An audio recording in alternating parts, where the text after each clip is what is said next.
it's very interesting to meet an orchestra the first time. Actually, for me, it gives a little bit more adrenaline than the concert itself later.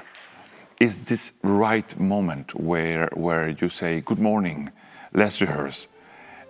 What I try is not about the faces, about the people, it's about the sound. It's like I try to play a few minutes. Actually, they get the same feeling in the other way. In 3-4 minutes, they know who is conducting. And myself, I know what the orchestra is. So I can feel if the week will be good or not, to be honest. You know, in few minutes you feel how open they are, how much shape I can give to the sound, which kind of level we can achieve musically and depth musically. So these 2-3 minutes, we realize almost everything. And then the important thing is to keep the attention during the hours of rehearsal and keep working with the intensity at the same time, understanding the psychology of the orchestra. For that, I was lucky to be myself an orchestra musician. So it's a little journey during the week that has ups and downs.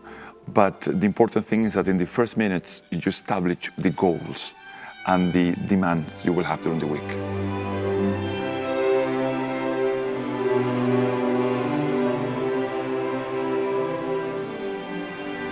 But to be a conductor comes for a necessity of being able to shape and build a repertoire that with the instrument on your own is not possible.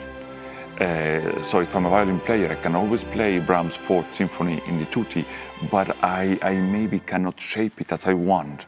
Being a conductor, I could put some ideas in place and get into face those challenges. Of course, it's also about communicating with others.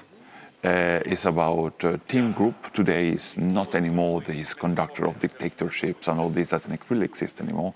And I'm not that type, but it's true that to connect with the orchestras, to travel a lot in the world, also being able to conduct also opera, which I do, big percentage of my time.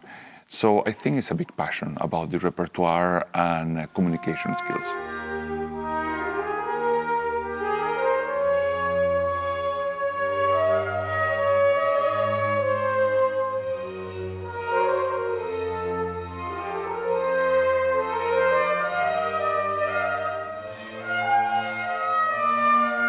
Then, being an orchestra conductor, an opera conductor, especially in the opera, things happen, funny things, stressful things.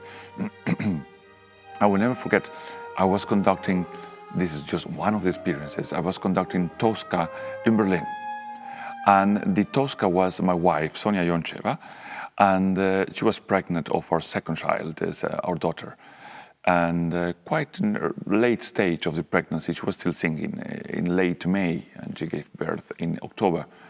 And everything was perfect in the morning. But all of a sudden, at 2 o'clock of the afternoon, she was feeling bad. Oh, I don't know how I'm going to do to sing. And I'm the conductor. So it's very delicate for her because the husband is the conductor and so on. It's quite complicated. And we're in Berlin. Maybe we can find a Tosca quite easily in the afternoon. No Toscas in Berlin that day to replace her. So we found a Tosca in another city in Germany, 2-3 hours, that could arrive only for the second act. So I was so stressed because my wife, which is pregnant with my child, have to force herself to sing the first act, which she did, to save the performance. And then in the middle, little break, first to second act, I have to rehearse 5 minutes with the new soprano, which just arrived in the train, and waked up, very easily, and dress up, and finish the opera second and third act.